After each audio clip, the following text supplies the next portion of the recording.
ההודעה האחרונה שהיא שלחה לנו היא, קודם כל, לאורך כל הדקות הארוכות האחרונות, היא לא הפסיקה לשאול איפה הצבא, איפה הצבא. לאורך כל היום אנחנו מספרות לה שהצבא בדרך ושזה תכף נגמר, אבל בדקות האחרונות היא ממש התחננה לסיוע.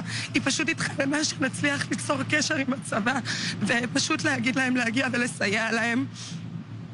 היא פשוט כתבה לנו שהיא אוהבת אותנו ושנהיה חזקים במידה וזה הסוף, ושהיא לא מאמינה שהיא תצליח לצאת מזה. לאחר מכן היא פשוט שלחה הקלטה. היא פשוט הפעילה את ההקלטה כדי שכנראה נבין מה קורה שם. פשוט הקלטה שבה טבח נורא של פשוט יריות ויריות, ואותה צורחת בבקשה, בבקשה, שזה ייגמר כבר.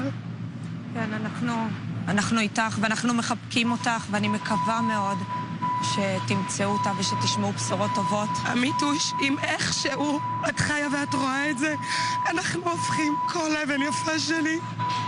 אנחנו הופכים כל אבן כפרה עלייך, אנחנו רוצים למצוא אותה. אנחנו אוהבים אותך, את האור של החיים שלנו. טוב, יונית, אי אפשר להישאר אדיש לסיטואציה הזאת.